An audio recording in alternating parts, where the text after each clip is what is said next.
దానికో superintendent engineer లేడు, అందరు రిటైర్ అయిపోయిన అంత ఖాళీ. ఇప్పుడు ఢిల్లీలో ట్రిబ్యునల్ ముందు వాదనలు వినిపిస్తే ఓ డిప్టీయో ఈఏవై కూర్చుంటారు. ఆంధ్రప్రదేశ్కి వెళ్ళి ఎవరు వస్తుండ్రు? 3 అడ్వైజర్లు వస్తుండ్రు, ఈఎన్సీ వస్తుండ్రు, సిఈ వస్తుండ్రు. వాళ్ళేమో డజన్ల కొద్ది వచ్చి ట్రిబ్యునల్లో కూర్చుంటారు. మనకేమో ఈఎన్సీ ఖాళీ, సిఈ ఖాళీ, ఎస్సీ ఖాళీ. ఎవరు పోతారా అంటే ఒక డిప్టీ, ఒక ఈఈ. ఎప్పుడైనా పోతే తెలంగాణ ద్రోహి ఆదిత్యనాథ్ దాస్. ఈయన మంచి చేయనీకి పోతుండా, చెడు చేయనీకి పోతుండా తెలియదు. ఇది కథ. ఇంకా బాధ కలిగేది ఏంటంటే ఆ డిప్టీలు ఈలు ఢిల్లీకి పోతే విమానం టికెట్లు కొనుక్కోవాలి కదా, ఆ టికెట్ల బిల్లులు పాస్ అవుతారు ఫైనాన్స్లో. ఆడ కమిషన్ ఇవ్వాలి. వాళ్ళు సొంత డబ్బులు పెట్టి వాళ్ళు జీతం పైసలు పెట్టుకొని ఏమో టికెట్లు కొనుక్కొని ఢిల్లీ పోతున్నారు. ఆ టికెట్ల పైసలు ఫైనాన్స్లో పాస్ అవుతలేవు. ఇగో ఇది తెలంగాణ ప్రభుత్వం. కృష్ణా నదిలో కేసీఆర్ ఏమో పోరాడి సెక్షన్ 3 చేస్తే వీళ్ళు ట్రిబ్యునల్ ముందు చేసే వాదనలు ఎట్లున్నాయంటే తెలంగాణ ద్రోహులైన ఒక అడ్వకేట్ని పెట్టుకున్నారు, ఒక అడ్వైజర్ని పెట్టిండ్రు, దానికి ఓ ఈఎన్సీ లేడు, ఆ పోయిన డిప్టీకి టికెట్ బిల్లు పాస్ కాదు. ఇగో ఇది కాంగ్రెస్ చేస్తున్న నిర్వాహకం. ఇంకా పోతే ఇవాళ శ్రీశైలం రైట్ మెయిన్ కెనాల్ మన ప్రభుత్వం ఉన్నప్పుడు దాన్ని సీసీ లైనింగ్ చేసే పని చేస్తే మనం అప్పుడు కంప్లైంట్ చేసినాం. కేసీఆర్ గారు మన ప్రభుత్వం కంప్లైంట్ చేస్తే పనులు ఆగిపోయినాయి. ఆ రైట్ మెయిన్ కెనాల్ లైనింగ్ అయితే ఇప్పుడు 44,000 క్యూసెక్లు పోతున్నాయి. సిమెంట్ లైనింగ్ అయితే 90,000 క్యూసెక్లు పోతాయి. శ్రీశైలంకి డబుల్ పోతాయి. ఆ రోజు మనం పనులు ఆపినాం. బీఆర్ఎస్ ప్రభుత్వం పోరాడి అపెక్స్ కమిటీలో మాట్లాడి కేఆర్ఎంబీతో మాట్లాడి కేంద్ర ప్రభుత్వంతో మాట్లాడి పనులు ఆపించినాం. ఇప్పుడు మళ్ళీ 3 నెలల ఫుల్ ఫ్లెజ్లో పనులు అవుతున్నాయి. వీళ్ళు గుడ్లు అప్పగించి చూస్తున్నారు. అది పూర్తి అయిపోయి 2 నెలల్లో వాళ్ళు పూర్తి చేసేటట్టు ఉన్నారు. అది పూర్తయితే ఈ మళ్ళీ వచ్చే వానాకాలం 90,000 క్యూసెక్లు పోతాయి. దాన్ని ఆపశాతం అయితే లేదు వీళ్ళకి, దాన్ని అడగశాతం అయితే లేదు ఈ ప్రభుత్వానికి. ఇంకోటి మీరు అందరు చూస్తున్నారు, బనకచెర్ల గోదావరి లింకు. ఇక కృష్ణా నీళ్ళు పోయినాయి, గోదావరి నీళ్ళు పట్టకపోతారట. దాన్ని ఆపొద్దా? గతంలో జగన్మోహన్ రెడ్డి ప్రభుత్వం గోదావరి బనకచెర్ల లింకును పెడితే కేసీఆర్ గారు అపెక్స్ కౌన్సిల్ మీటింగ్లో ఢిల్లీలో పోరాడి దాన్ని వ్యతిరేకించి ఆపించిన ఆ రోజు. కానీ ఇలా చంద్రబాబు నాయుడు రాగానే ఇలా కేంద్ర ప్రభుత్వానికి ఉత్తరాలు రాస్తున్నాడు. దానికి జలహారతి అని ఒక కార్పొరేషన్ పెట్టిండు. డిపిఆర్ రెడీ అయిపోయింది, టెండర్లు పిలుస్తున్నారు. ఇవాళ గోదావరి నీళ్లు కూడా ఇవాళ అయిపోయే పరిస్థితి వస్తుంది. ఇవాళ రేవంత్ రెడ్డి ఏం చేయాలి? ఆ పనిలో వద్దా? ఉత్తమ్ కుమార్ రెడ్డి ఆ పనిలో వద్దా? మీకు చేత కాకపోతే జిఆర్ఎంబీని గట్టిగా అడగండి.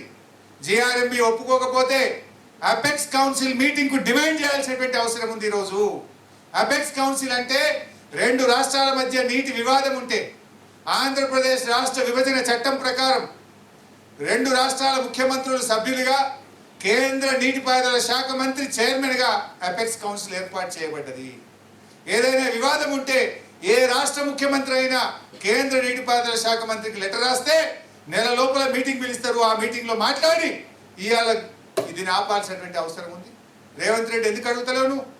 ఆనాడు కేసీఆర్ గారు అపెక్స్ కౌన్సిల్లో రాయలసీమ లిఫ్ట్ ఆపాలని పోరాడిండు, గోదావరి బనకచెర్ల ఆపాలని పోరాడిండు, ఆపించిండు. నువ్వు ఈరోజు ఎందుకు అపెక్స్ కౌన్సిల్ డిమాండ్ చేస్తలేవు? ఎందుకు గోదావరి బనకచెర్లను ఆపలేకపోతున్నావో ఇవాళ ఈ రాష్ట్ర ప్రజలకు సమాధానం చెప్పాల్సినటువంటి అవసరం ఉంది. ఇదొక అన్యాయం. ఇక చేసినామంటే చేసిండ్రు. ఏం చేసిండ్రు?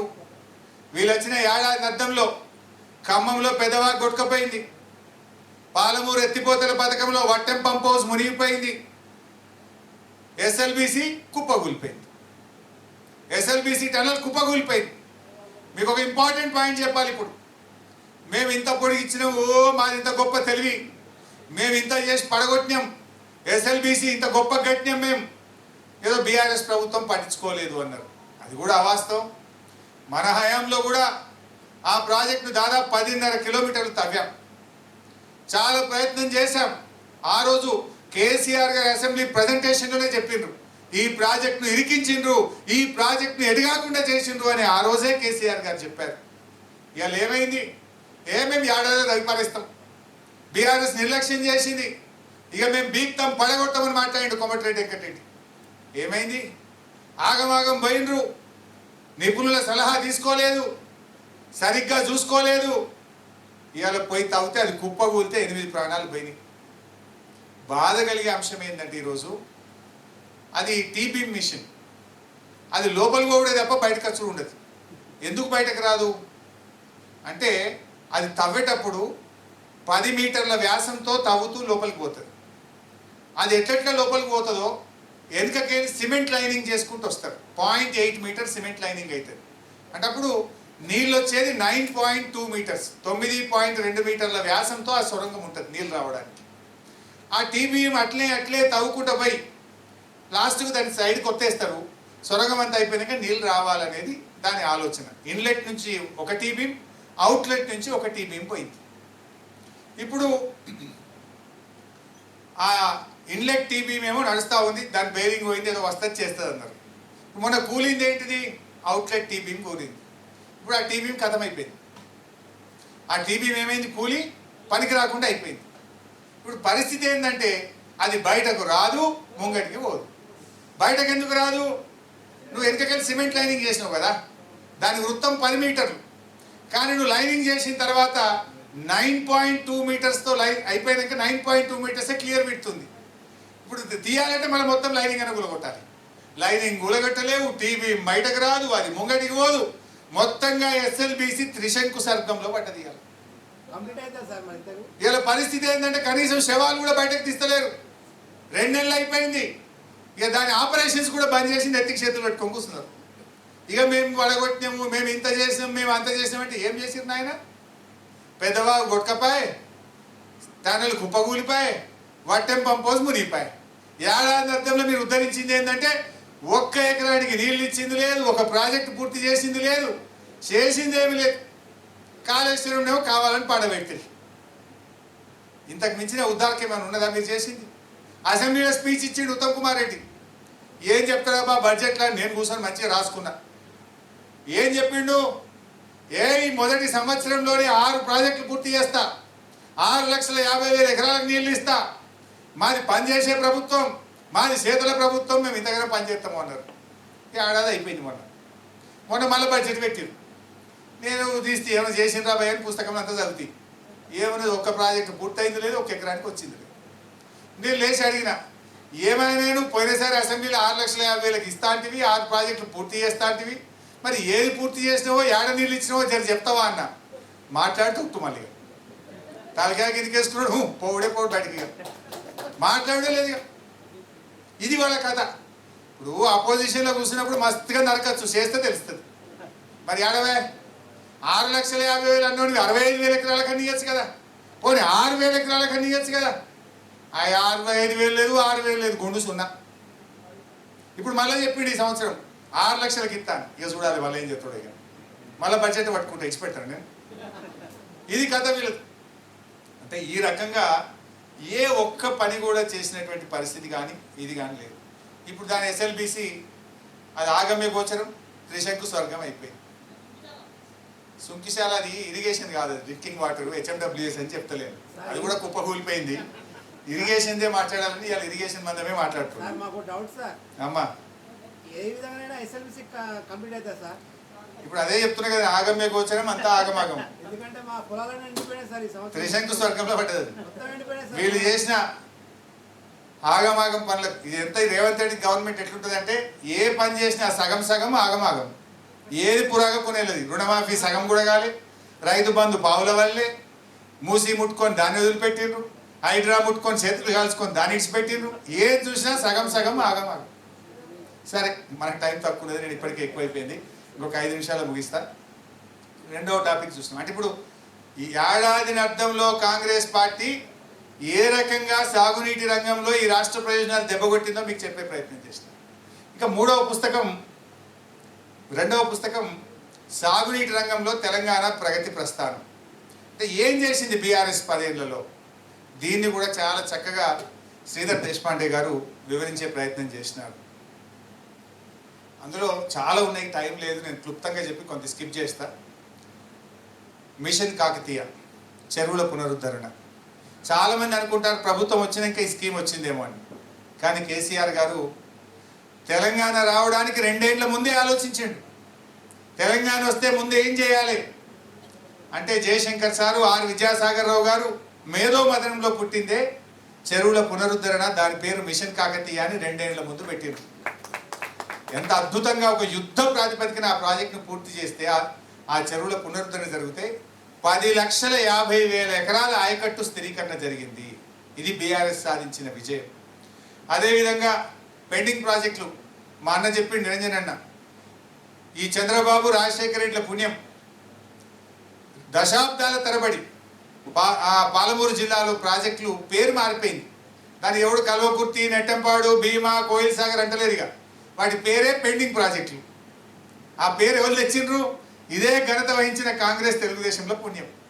ప్రాజెక్టుల పేరు మర్చిపోయినరు.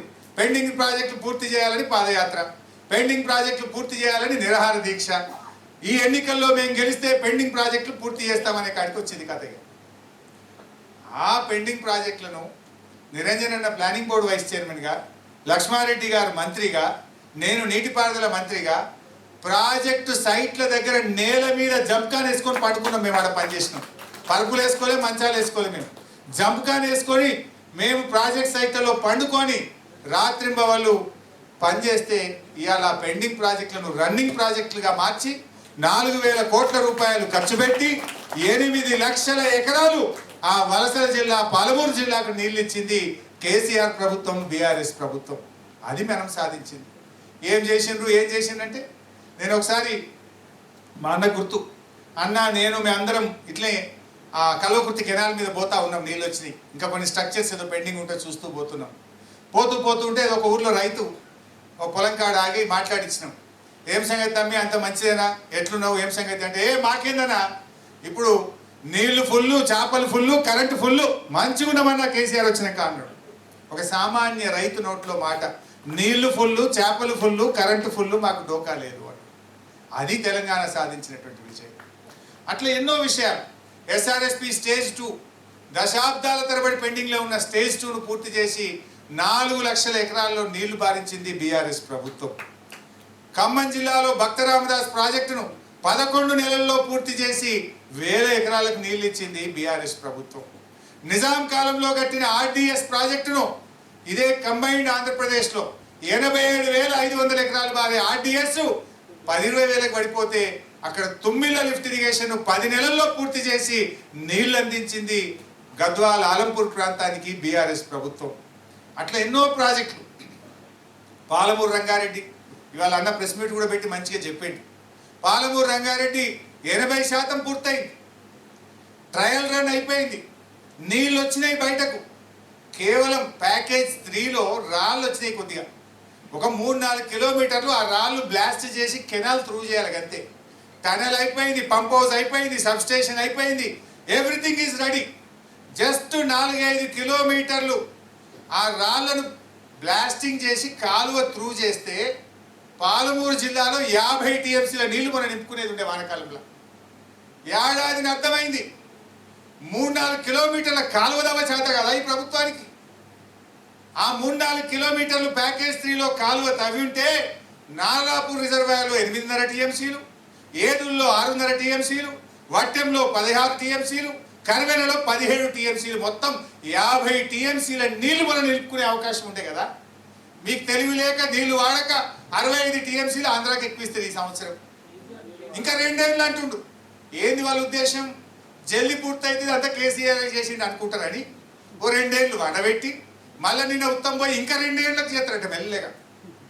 ఆడ ఉన్న పని ఏంది? గట్టిగా చేస్తే 4 రోజుల పని ఉన్నది. 4 రోజులు గట్టిగా చేస్తే 50 టీఎంసీలు పాలమూరు ఎత్తిపోతల పథకంలో నింపుకునే అవకాశం ఉంది. దాన్ని ఇలా పండబెట్టి అన్యాయం చేస్తున్న పరిస్థితి ఉంది. ఆ రోజు ఎన్ని కేసులు వేసినా ఏమేసినా పాలమూరులో అద్భుతంగా ఇలా పట్టుదలతో కేసీఆర్ గారు పాలమూరు ఎత్తిపోతల పథకాన్ని ముందుకు తీసుకుపోయింది. Palamuru lift world's biggest lift. Kaleshwaram కంటే పెద్ద లిఫ్ట్ పాలమూరు ఎత్తిపోతల పథకంలో పెట్టాం మనం, లార్జెస్ట్ అండ్ బిగ్గెస్ట్ లిఫ్ట్. అట్లే సీతారామ ఖమ్మం జిల్లాను సస్యశ్యామలం చేసి 6,74,000 ఎకరాలకు ఇచ్చే సీతారామను తన మెదడు కరిగించి రూపకల్పన చేసినారు. ఆ రాజీవ్ సాగర్, ఇందిరమ్మ సాగర్ అది అంతర్రాష్ట్ర ప్రాజెక్ట్ అయిపోయి అభయారణ్యంలో చిక్కుకపోతే అభయారణ్యం నుంచి బయటకు తెచ్చి, అంతర్రాష్ట్రం నుంచి బయటకు తెచ్చి, అచ్చంగా మన చేతిలో ఉండేటట్టు ఆలోచించి ఎగువ ప్రాంతాలైన ఖమ్మం జిల్లాకు, పాలేరుకు, సాగర్ ఆయకట్టుకు ప్రతి ఎకరాకు ఖమ్మం జిల్లాలో నీళ్ళు ఇచ్చే అద్భుతమైన ప్రాజెక్టు సీతారామ ప్రాజెక్టు. అది 60% పూర్తయింది. వీళ్ళు పోయి మోటార్లు కొట్టి ఇలా పోజులు కొడుతున్నారు, నీళ్ళంతా మేమే తెచ్చినామని. ఇలా దాన్ని పూర్తి చేయండి, ఖమ్మం జిల్లాకు నీళ్ళు ఇచ్చే ప్రయత్నం చేయండి. సమ్మక్క బ్యారేజ్ ఇలా దేవాదుల్లో 72 మీటర్లు ఉంటాయి తప్ప మోటార్ నడవని పరిస్థితి. నీళ్లుంటాయి, కళ్ళ ముందు నుంచి నీళ్లు పోతాయి, కానీ అక్కడ లెవెల్ మెయింటైన్ కాక దేవాదుల మోటార్లు నడవకపోతే కేసీఆర్ గారు అక్కడ సమ్మక్క బ్యారేజ్ కట్టిండ్రు. సమ్మక్క బ్యారేజ్ కట్టి సంవత్సరానికి 205 రోజులు నీళ్లు తీసుకునేటట్టు దేవాదుల పంపులు నడిచేటట్టు బీఆర్ఎస్ ప్రభుత్వం పనిచేసింది. ఎంత చేతగాని కాంగ్రెస్ అంటే ఈ సంవత్సరం జనగాంలో, స్టేషన్ గన్పూర్లో, పాలకుర్తిలో 600 కోట్ల రూపాయల పంట ఎండిపోయింది. ఏంది వీళ్ళు చేసింది? ఆ ఎవ్రీ ఇయర్ ఆ మోటార్లు, ఆ పంప్ హౌస్లను సర్వీసింగ్ చేయాలి. ఏది వానకాలం వచ్చే ముందు సర్వీసింగ్ చేయాలి, అక్కడ పనిచేసే వాళ్ళకి జీతం ఇవ్వాలి. వీళ్ళు ఆ జీతం ఇయ్యక, ఆ సర్వీసింగ్ చేయక ఎంత అవుతుంది? దానికి 6 కోట్లు అవుతుంది. 6 కోట్ల రూపాయలు ఇచ్చే తెలివి లేక 40 రోజులు లేట్గా దేవాదుల మోటార్లు ఆన్ చేసింది. 40 రోజుల్లో నీళ్ళని పోయాయి. నీళ్ళు అందకపోయాయి, యాసంగి పంట ఎండిపోయాయి. అంటే 6 కోట్ల రూపాయలు ఆలస్యంగా ఇచ్చి 600 కోట్ల రూపాయలు ఎండబెట్టిన ఘనత ఈ కాంగ్రెస్ ప్రభుత్వం. ఇదిగో ఇది వీళ్ళు చేసిన కార్యక్రమం. మనమేమో బ్యారేజ్ కట్టినాం, దేవాదుల పూర్తి చేసినాం, ఇంకా సర్వీసింగ్ మెయింటెనెన్స్ చేయక పంటలు ఎండబెట్టినటువంటి చరిత్ర ఇవాళ కాంగ్రెస్ పార్టీ. ఇంకా అట్లా చూస్తే చాలా ఉన్నాయి. మిడ్ మానేర్ కానీ, నాగార్జున సాగర్ మోడర్నైజేషన్. ఇక్కడ ఒక పాయింట్ చెప్పాలి, మా దేశపాండే గారిని ఇక్కడ నేను గుర్తు చేసుకోవాల్సిన అవసరం కూడా ఉంది. మేము ఆ రోజు నాగార్జున సాగర్ మోడర్నైజేషన్ ప్రాజెక్టు ఉమ్మడి ఆంధ్రప్రదేశ్లో పక్కకు పెట్టారు. మనం వచ్చినాక దాన్ని స్పీడ్గా చేయాలి. ఎడమ కాలువ లిఫ్ట్లన్నీ బాగా చేయాలి, లైనింగ్ చేయాలి, టేల్ అండ్ ఆయకట్టుకు నీళ్లు ఇవ్వాలి, పూర్తి స్థాయిలో 6.5 లక్షల ఎకరాలకు నీళ్లు బారించుకోవాలని మనకు వరల్డ్ బ్యాంక్ ప్రాజెక్ట్ ఒక శాంక్షన్ అయ్యింది. దాన్ని ఎట్లనే చేద్దామని ఒక రివ్యూ మీటింగ్ పెట్టుకొని, ఇట్లా కాదు దేశపాండే గారు, ఒక వాట్సాప్ గ్రూప్ పెట్టండి, నేను కూడా ఉంటానులా. ఇరిగేషన్ మినిస్టరు, ఇరిగేషన్ సెక్రటరీ, మా దేశపాండే గారు, చీఫ్ ఇంజనీరు, ఎస్సీలు, ఈఈలు, డిప్టీలు, కాంట్రాక్టర్ దాకా పెట్టాం. నెలకు టార్గెట్ పెట్టుండి డైరెక్ట్ వాట్సాప్లో రివ్యూ చేస్తా, ఎవ్రీడే సాయంత్రం ఎంత పని అయిందో, ఎంత క్వాంటిటీ జరిగిందో పెట్టాలని చెప్పి మేము ఒక గ్రూప్ పెట్టుకున్నాం. మేము గ్రూప్ పెట్టుకొని రివ్యూ చేసి 2.5 సంవత్సరాలు దాన్ని పూర్తి చేసినాం. వరల్డ్ బ్యాంక్ కూడా వచ్చింది ఒకసారి. ఇదే ప్రాజెక్ట్ ఆంధ్రప్రదేశ్లో ఉంటుంది, ఎడమకాలువ నాగార్జున సాగర్. వాళ్ళదేమో 60% పెండింగ్ ఉన్నది. కుడికాలువ వాళ్ళది, ఎడమకాలువ మనది. వాళ్ళదేమో 60% పెండింగ్ ఉన్నది, మన ఎడమకాలువ పూర్తి చేసినాం. అప్పుడు మీరు ఎట్లా చేసిండ్రు బై అని వరల్డ్ బ్యాంక్ కూడా అడిగితే, దేశపాండే గారు, మా ఇరిగేషన్ సెక్రటరీ గారు, ఇట్లా మేము ఒక వాట్సాప్ గ్రూప్ పెట్టుకున్నాం. మా మంత్రి, సెక్రటరీ, ఇంజనీర్లు, కాంట్రాక్టర్లను పెట్టి ఎంబడబడి చేసినామంటే వాళ్ళు ఒక నోట్ ఇచ్చిండ్రు. అన్ని రాష్ట్రాలు కూడా తెలంగాణ తరహా గ్రూపులు పెట్టుకొని ఈ పద్ధతుల్లో పనిచేయండి అని వరల్డ్ బ్యాంక్ కూడా మనం మెచ్చుకోకపోయినటువంటి సందర్భాన్ని నేను సందర్భంగా గుర్తు చేస్తూ ఉన్నాను. ఇట్లా చాలా ఉన్నాయి. మిషన్ కాకతీయ అప్పుడు ఒక్కొక్క సంవత్సరం 6,000 చెరువులకు జీవోలు ఇవ్వాలి. 6,000 చెరువులకు జీవోలు ఇవ్వాలంటే అది ఎస్టిమేట్ ఏమో ఇంజనీర్లు వేయాలి. కింద ఎక్కడో చేర్యాల మండలంలో ఇంజనీర్ ఎస్టిమేట్ వేయాలి. ఆ ఎస్టిమేట్ ఎస్సీకి పోవాలి వరంగల్లో. ఆడ నుంచి చీఫ్ ఇంజనీర్కి జలసౌదకు రావాలి. ఆడికెళ్ళి సెక్రటరియట్లో ఓ స్క్రూటీ చేస్ట్ ఆయన ఉంటాడు ఎస్సీ, ఆడికి పోవాలి. ఆడికెళ్ళి ఇరిగేషన్ సెక్రటరీకి, ఆడికెళ్ళి ఫైనాన్స్కు, ఆడికెళ్ళి మంత్రికి వచ్చి సంతకం పెడితే జీవో రావాలి. ఈ 6,000 చెరువులకు ఒక యుద్ధం లాగా చేయాలని కేసీఆర్ గారు పైనుంచి ఆదేశం. మిషన్ కాకతీయ చేయాలంటే ఆ రోజు మేము ఫైల్ మానిటరింగ్ సిస్టమ్ అని ఒకటి తెచ్చినాం. మేము అంటే ఏఈ ఎస్టిమేట్ చేసి ఆన్లైన్లో పెడితే ఎక్కడ ఒక రోజు కంటే ఎక్కువ ఆగిందంటే అలారం వస్తుంది. ఫైల్ మానిటరింగ్ సిస్టమ్ పెట్టినాం. AE to DE, DE to EE to SC, SC to CE, CE to secretariat, secretariat to finance department, finance department to irrigation secretary and minister and GO. File monitoring system పెడితే రోజుగా మా దేశపాండే ఒక Ashok రెడ్డినో PS ఉండే ఇదే పనిగా యాడ file ఆగితే అలా ఫోన్ కొట్టుడే ఎంబడబడి చేస్తే కేసీఆర్ గారు పెట్టిన లక్ష్యం, ఆయన పెట్టిన పరీక్ష పాస్ అవ్వడం అంత ఈజీ ఉండదు. చాలా కష్టపడితే ఆ చేజింగ్లో ఫైల్ మానిటరింగ్ సిస్టమ్ పెట్టి ఎక్కడ ఫైల్ ఆగకుండా అట్లా జీవోలు ఇస్తూ, ఇందాక ఎవరో మిత్రుడు చెప్పిండు, ఎమ్మెల్యేలు కొబ్బరికాయ కొట్టకపోతే కూడా ఎమ్మెల్యేకి ఫోన్ చేయాలి. దేశపాండే గారు, వేణుగోపాల్ గారు చెప్పినట్టు, ఎక్కడన్నా ఎమ్మెల్యే గారు ఆరోగ్యం బాగాలేకనో ఏదన్నా అయితే ఎమ్మెల్యేకి ఫోన్ చేసి వారం లేట్ అవుతుంది, మళ్ళీ వాన పడుతుంది, చెరువు కావాలి, నువ్వు పర్మిషన్ ఇస్తే స్టార్ట్ చేస్తావు, నువ్వు తర్వాత వచ్చి కొబ్బరికాయ కొట్టు. అట్లా ఎంబడబడి చేసినటువంటి పని. ఎంతో కష్టపడి ఒక డెడికేషన్తో ఒక ఉద్యమ పార్టీ కనుక, ఉద్యమాల్లో నుంచి తెలంగాణ సాధించిన పార్టీ కనుక 10 ఏళ్ల బీఆర్ఎస్ ప్రస్థానంలో అద్భుతమైనటువంటి విజయాలను సాధించింది. ఇంకా సులువుగా మీకు అర్థం కావాలంటే, మనకంటే ముందు 10 ఏళ్ళు కాంగ్రెసే ఉంది కదా. ఉమ్మడి ఆంధ్రప్రదేశ్ అయినా ఇదే ఉత్తమ్ కుమార్ రెడ్డి, అప్పుడు నీటిపారుదల శాఖ మంత్రి, తెలంగాణ బిడ్డ సుదర్శన్ రెడ్డి ఉండే, తెలంగాణలోకి ఉండే పొన్నా లక్ష్మయ్య గారు, సుదర్శన్ రెడ్డి గారు. సో 10 ఏళ్ల కాంగ్రెస్ హయాంలో తెలంగాణ ప్రాంతంలో ఏర్పడ్డ కొత్త ఆయకట్టు ఎంత అంటే 5,71,000 ఎకరాలు. మనకు 9.5 ఏళ్ళు, అందులో 2 ఏళ్ళు కరోనా. 9.5 ఏళ్ళు, అందులో 2 ఏళ్ళు కరోనా. మొదటి సంవత్సరం అయితే అంత ఆగమాగం, సంసారమే సురాయించలేదు, ఇంజనీర్లు ఎవడో తెలియదు, బడ్జెట్ ఎవడో తెలియదు, మనకి ఎవడు ఉంటాడో ఎవడు పోతాడో తెలియదు. అయినా 9.5 సంవత్సరాల్లో మనము తెచ్చిన కొత్త ఆయకట్టు 18 లక్షల ఎకరాలు. 18 లక్షల ఎకరాల కొత్త ఆయకట్టు, 30 లక్షల ఎకరాల స్థిరీకరణ. అంటే లైక్ ఎస్ఆర్ఎస్పి స్టేజ్ 2 కానీ, ఎస్ఆర్ఎస్పి స్టేజ్ 1 కానీ, నిజాం సాగర్ కానీ అన్ని ప్రాజెక్టులకు సప్లిమెంటేషన్ త్రూ కాళేశ్వరం ప్రాజెక్ట్. అంటే మొత్తంగా 50 లక్షల ఎకరాలకు 10 ఏళ్లలో బీఆర్ఎస్ ప్రభుత్వం నిర్మించింది. 20 లక్షల ఎకరాల కొత్త ఆయకట్టు, 30 లక్షల ఎకరాల స్థిరీకరణ చేసినాం. మరి 10 ఏళ్ల కాంగ్రెస్ ఏం చేసింది? 2004 నుంచి 14 కంటే 5,71,000 ఎకరాల కొత్త ఆయకట్టు, 93,000 ఎకరాల స్థిరీకరణ. ఇగో ఇది నక్కకు నాగలోకానికి ఉన్న తేడా. ఇది కాంగ్రెస్ పాలనకు బీఆర్ఎస్ పాలనకు ఉన్న తేడా. మళ్ళీ ఇప్పుడు కాంగ్రెస్ వచ్చింది, ఏడాది అర్థంలో ఏం సాధించిండ్రా అంటే గుండు 0, 1 ఎకరం కూడా కొత్త ఆయకట్టు వచ్చింది లేదు. ఏమనంటే బీఆర్ఎస్ తిట్టుడు, కేసులు పెట్టుడు, బురద జల్లుడు, ఇది తప్ప చేసింది ఏమైనా ఉన్నదా? ఇది మీరు ఇవాళ అర్థం చేసుకోవాల్సిన అవసరం ఉంది. అంటే దేశపాండే గారు ఇందులో పెట్టిన విషయాలు, కాళేశ్వరం విషయంలో వక్రీకరణలు, వాస్తవాలు.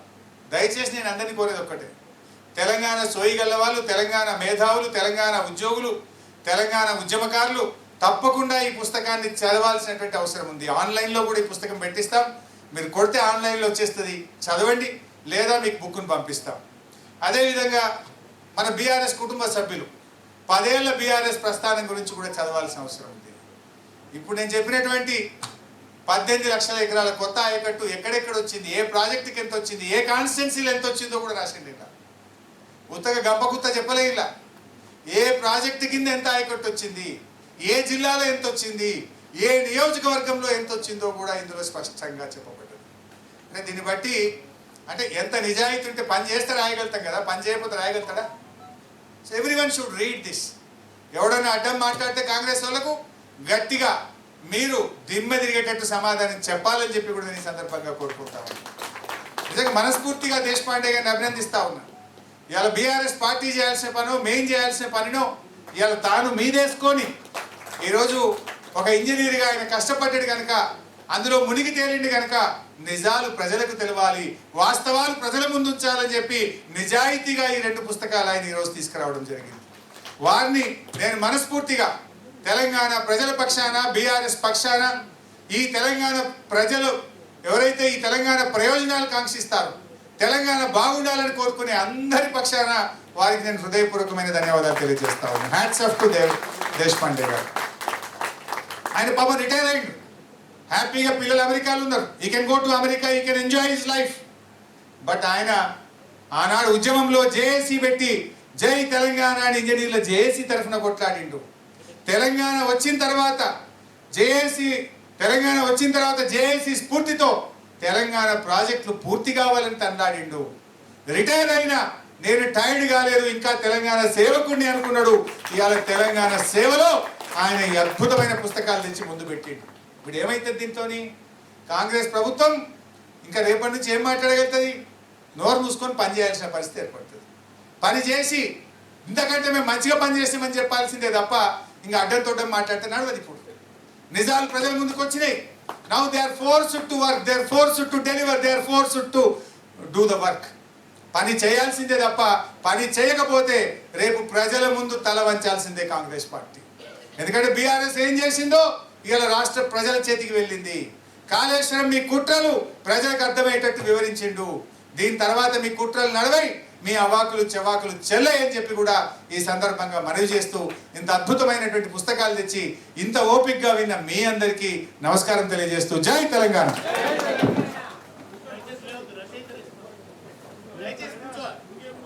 దయచేసి కూర్చోవాలి. మనం రచయిత ప్రతిస్పందన